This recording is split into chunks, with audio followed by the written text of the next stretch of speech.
Have you been thinking about starting your own business?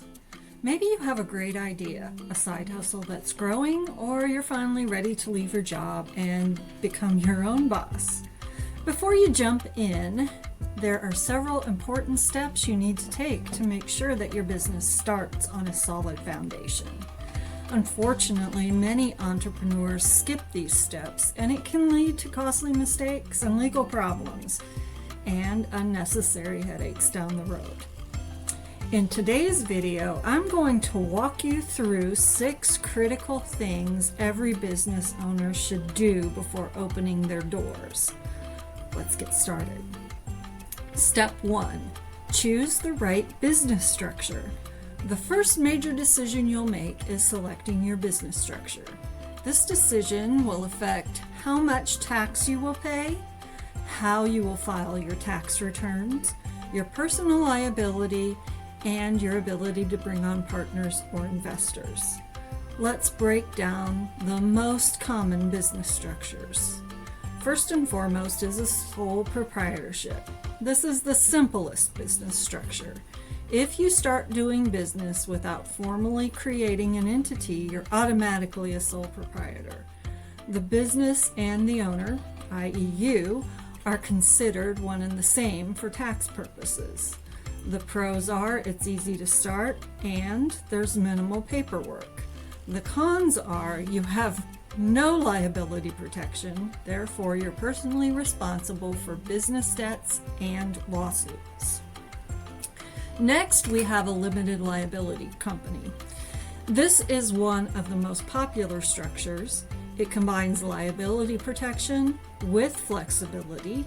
An LLC can be taxed as a sole proprietorship if there's only one member, a partnership if there are multiple members, or an S corporation if the members elect to be taxed this way, or a C corporation. But frankly, I don't see that come up as often as the entities aforementioned.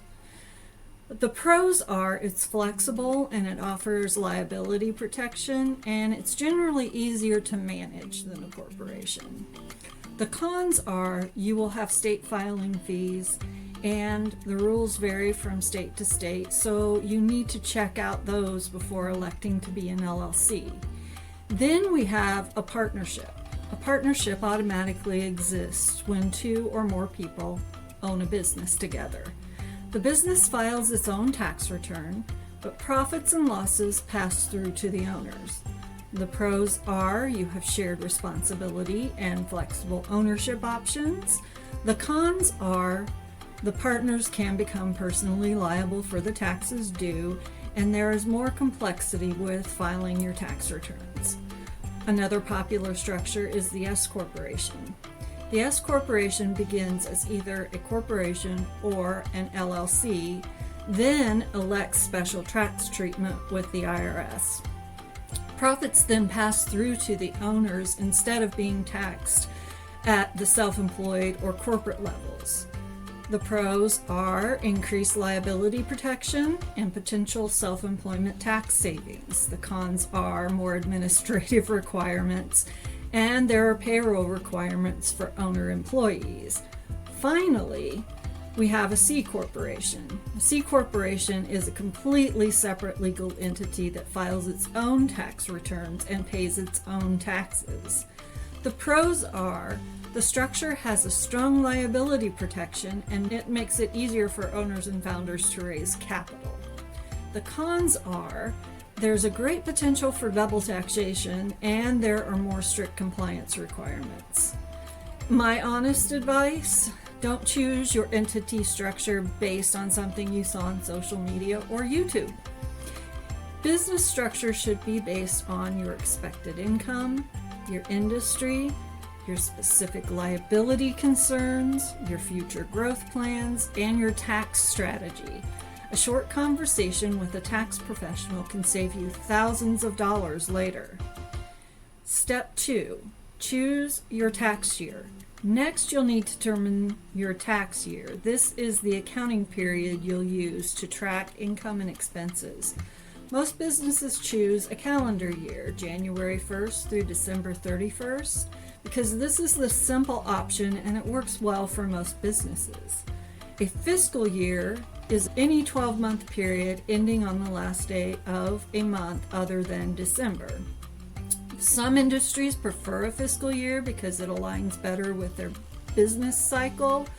First-time filers or newly formed businesses like C corporations or LLCs, taxed S corporations, can adopt a fiscal year simply by filing their first income tax return using that time frame. Note the distinction: you must be a C corporation or an LLC that has elected to be taxed as an S corporation to make the fiscal year adoption. For most small business owners, calendar year is the most practical choice. Step 3, you need to get an EIN.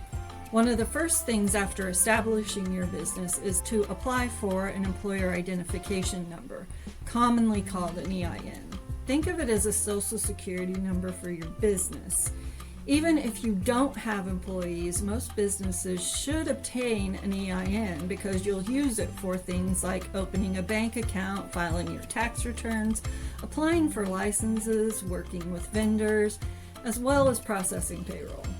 The good news is you can apply directly with the IRS online and receive your EIN within a few minutes.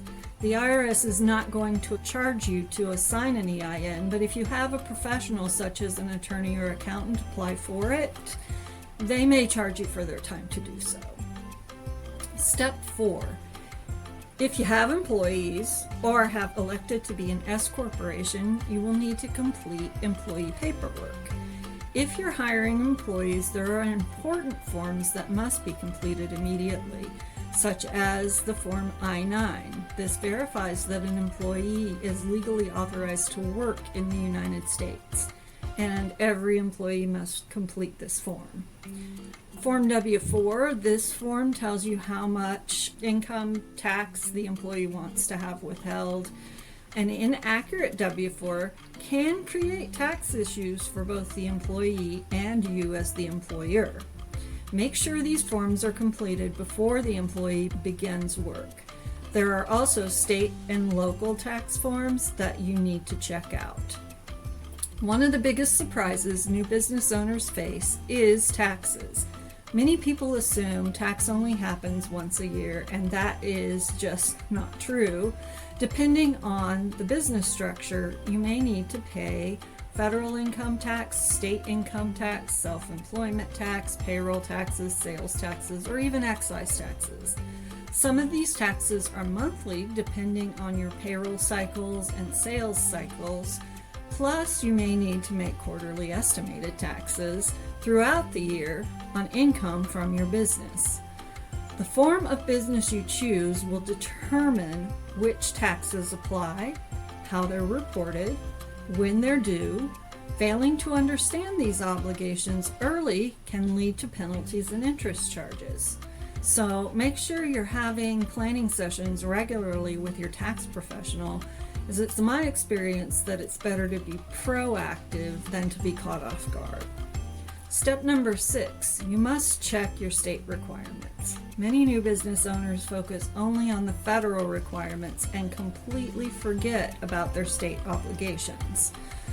Every state has different rules. You may need business licenses, sales tax registration, payroll tax registration, industry-specific permits, annual reports, local registrations. For example, here in Indiana, there are several registrations that many business owners must complete before they can begin their operations. The requirements can and do vary dramatically from state to state, so make sure you check with your state's Secretary of State and Department of Revenue before opening your doors for business. My final thoughts: starting a business can be one of the most rewarding decisions you'll ever make, but don't rush through the setup process. The right business structure, proper registrations, tax planning, and compliance systems can save you thousands of dollars and countless headaches later. If you're considering starting a business and want guidance on choosing the right structure, setting up your tax strategy, or building a strong financial foundation, we'd be happy to help. At Bastion Business and Tax Services, our mission is to help business owners build a strong financial fortress around their business. If you found this video helpful, be sure to like and subscribe and click the notification bell so you don't miss future tax and business planning tips. Thanks for watching, and I'll see you in the next video.